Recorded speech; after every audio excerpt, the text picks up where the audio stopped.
एक ओंकार सतनाम करता पुरख निरभौ निर्वैर काल मूरत अजूनी सैभ भंग गुर प्रसाद जप आज सच जुगाज सच है भी सच नानक होसी भी सच। वाहिगुरु जी का खालसा वाहिगुरु जी की फतेह। Dear students, in this video I am going to cover the basics of inverse trigonometric function chapter। ये बेसिक्स वाली वीडियो देखने के बाद आपसे फर्स्ट एक्सरसाइज बहुत इजीली हो जाएगी। सो बेसिक्स देखिएगा। सबसे पहले आपका ये बेस है कि रेंज ऑफ वैल्यूज, मतलब sine inverse, inverse trigonometric function है, मतलब ट्रिग्नोमेट्रिक जो फंक्शन है sine cos cosecant secant tan cot, उनका इनवर्स, ठीक है। अब उनकी रेंज ऑफ वैल्यूज, मतलब उनको सॉल्व करके उनका आंसर किस रेंज के अंदर होगा। मतलब आप जब भी साइन इनवर्स को सॉल्व करेंगे तो आपका -π/2 से लेके π/2 के बीच में आंसर आना चाहिए, रेंज ऑफ वैल्यूज है। अगर आप कॉस इनवर्स को सॉल्व करेंगे तो 0 से लेके पाई तक आंसर के बीच बीच में आंसर आना चाहिए। अब साइन इनवर्स के साथ रिलेटेड क्या है, कोसिकेंट इनवर्स, मतलब जो साइन इनवर्स है वही कोसिकेंट इनवर्स है एक्सेप्ट 0। फिर साइन इनवर्स के साथ और क्या रिलेटेड है, टैन इनवर्स, साइन इनवर्स की भी यही है, टैन इनवर्स की भी यही है। कॉस देखो जरा, 0 से पाई है, कॉस के साथ रिलेटेड क्या है, सीकेंट, उसका भी 0 से पाई माइनस, बस इसमें π/2 नहीं होगा। और कॉस के साथ और क्या रिलेटेड है, कॉट, उसकी भी 0 से पाई है। सो ये मेरी रेंज ऑफ वैल्यूज है। अगर आपको अभी नहीं भी याद हो रही, बस ये याद रख लें, साइन कॉस की 2 याद रख लें, साइन की -π/2 से π/2, अब साइन का रेसिप्रोकल कोसिकेंट उसकी भी यही होगी, और तीसरी टैन की भी यही होगी। कॉस की 0 से पाई तक आपको इसका रेंज है, मतलब इस रेंज का मतलब है कि जो इसको सॉल्व करके आएगा ना आपको क्वेश्चंस को, तो उसका आंसर 0 से लेके पाई तक होना चाहिए। अब कॉस का रेसिप्रोकल सीकेंट है, और यानी उसकी भी 0 से पाई होगी, और कॉट की भी 0 से पाई होगी। ये याद करने का तरीका, बस ये 2 लर्न कर लें, बाकी रेसिप्रोकल वगैरह देख के वैसे आपके दिमाग में चला जाएगा। बस सिंपल रेंज का मतलब क्या था कि ये जो इसके आंसर्स की वैल्यू है वो इसके बीच में होनी चाहिए। तो सबसे पहला क्वेश्चन आपको समझ आ जाएगा अगर आप ध्यान से सुनेंगे। साइन इनवर्स -1/2, 1/2 साइन की वैल्यू कहाँ पे होती है, साइन 30 पे। तो मैंने यहाँ पे 1/2 की जगह पे साइन 30 लिख के माइनस को माइनस ऐसे ही लिखा, बरकरार रहा। अब ये डिग्रीज में इसको रेडियंस में कन्वर्ट करा, इंटू π/180 करा, 0 के साथ 0 कट, π/6 आ गया। साइन इनवर्स माइनस साइन π/6 आ गया। तो अब मैंने देखना साइन की रेंज क्या थी। साइन की रेंज थी -π/2 से लेके +π/2, मैंने रेंज लिख दी।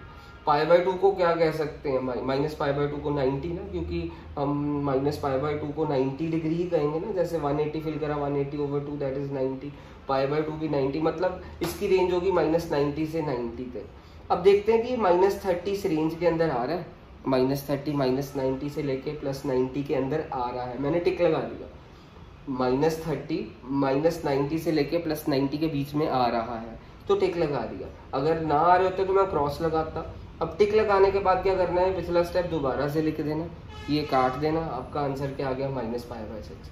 अगर क्रॉस होता तो फिर काम आपने कुछ बदलना था, तो उसका मैं आपको अभी सेकंड पार्ट समझा रहा हूँ, ध्यान से देखिएगा, जिसमें आपको समझ आ जाएगा कि रेंज अगर उसके बीच में, रेंज के अंदर वाली वैल्यूज ना हो तो तब हमारे को क्या करना पड़ेगा। इसका सेकंड पार्ट देखिएगा, कॉस इनवर्स -1/2, कॉस की वैल्यू 1/2 कहाँ पे होती है, cos 60 पे। इस डिग्री को किस में कन्वर्ट करा हमने, रेडियंस में, इंटू π/180 करके, तो मेरे पास आ गया ये cos इनवर्स -cos π/3। अब मैंने देखना cos की रेंज क्या है। cos की रेंज आपको लिखवाई थी, देखो 0 से लेके पाई के बीच में है cos की रेंज, मैंने यहाँ पे 0 से लेके पाई लिखा। अब हमारे पास यानी इसको डिग्रीज में लिखना हो तो वो रेंज क्या होगी, 0 से लेके 180 डिग्री तक, क्योंकि पाई इज 180 डिग्री। तो मेरे पास 0 से लेके 180 डिग्री तक रेंज है। अब देखते हैं कि ये -60 क्या 0 से लेके 180 के बीच में आ रहा है, नहीं, मैंने यहाँ पे क्रॉस लगा दिया। पिछले पार्ट में टिक लगाया था, यहाँ पे क्रॉस लगाया, मतलब अब हमारे को अगले स्टेप में, पिछले क्वेश्चन में हमने पिछले पार्ट में ऐसे करा था, वही पिछला स्टेप करके काट दिया था ऐसे, क्योंकि रेंज के अंदर आ रहा था। अब ये रेंज के अंदर नहीं आ रहा है तो मेरे को इसको बदलना पड़ेगा। मतलब अब मैं इसको क्या लिखूंगा, कॉस इनवर्स कॉस ब्रैकेट में π-π/3। अगर वो रेंज के अंदर नहीं आ रहा तो आपने π-π/3 करना। जैसे यहाँ पे अगर π/6 होता तो π-π/6 कर देना था, अगर वो रेंज के अंदर ना आ रहा होता। तो अब मैं उसका लॉजिक भी बताऊंगा ऐसा क्यों है। पहले अभी आप याद रखिएगा, जब वो रेंज के अंदर नहीं आ रहा तो हमने क्या करना है, अगर यहाँ पे π/4 होता तो हम π - π/4 करते। अब ये रेंज के अंदर नहीं आ रहा तो मैंने क्या करा, π - π/3 करा। अब यहाँ पे एलसीएम क्या होगा 3, ऊपर क्या हो गया 3π - π, दैट इज व्हाट 2π। तो अब मैंने क्या कर देना है, ये कॉस के साथ कॉस इनवर्स काट दिया तो मेरे पास क्या आ गया 2π/3, ये आंसर हो गया। अब आपको क्वेश्चन है कि हमने इसको ऐसे बदला क्यों। मैंने आपको इतना तो बता दिया, अगर वो रेंज के अंदर नहीं है तो आपने क्या कर देना π - π/3, अगर π/4 होता तो π - π/4। उसका लॉजिक समझेगा, उसका लॉजिक आपको +1 में भी सिखाया गया था। फर्स्ट क्वाड्रेंट में ऑल पॉजिटिव, सेकेंड क्वाड्रेंट में sine and cosecant positive, third quadrant में tan and cot positive, fourth quadrant में कॉस एंड सीकेंट पॉजिटिव। आपको ये +1 में सिखा दिया गया था ये चीज।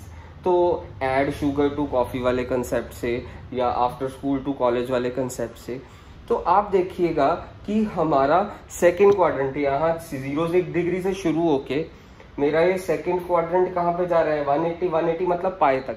अब 180 में से यानी पाई में से π/3 माइनस करूं तो वो कौन सा क्वाड्रेंट होगा, यहाँ तक पाई है, पाई में से कुछ भी माइनस करूंगा मतलब वो किस क्वाड्रेंट में एंगल आ रहा है, सेकंड क्वाड्रेंट में। सेकंड क्वाड्रेंट में कॉस क्या होता है, पॉजिटिव होता है, मतलब कॉस π - π/3 का असली में मतलब क्या है, माइनस कॉस π/3 है। मतलब माइनस कॉस π/3 को माइनस कॉस π/3 को लिखने का दूसरा तरीका कॉस π - π/3 है, क्योंकि अगर पाए में से यहाँ तक पाए है, पाए में से कुछ भी एंगल माइनस करेंगे तो क्वाड्रेंट ये वाला आएगा, सेकंड क्वाड्रेंट आएगा। तो सेकंड क्वाड्रेंट में कॉस नेगेटिव होता है, इसीलिए माइनस कॉस π/3 को लिखने का दूसरा तरीका कॉस π - π/3 है। और यानी अब मेरा यानी इसको सॉल्व करा तो एलसीएम 3 आया 3π - π, दैट इज 2π/3, कॉस के साथ कॉस इनवर्स अब काटूंगा, मेरे पास ये फाइनल आंसर आ गया 2π/3। अगर आपको ये कंसेप्ट समझ आ गया तो 2.1 सारी एक्सरसाइज खत्म हो जाएगी।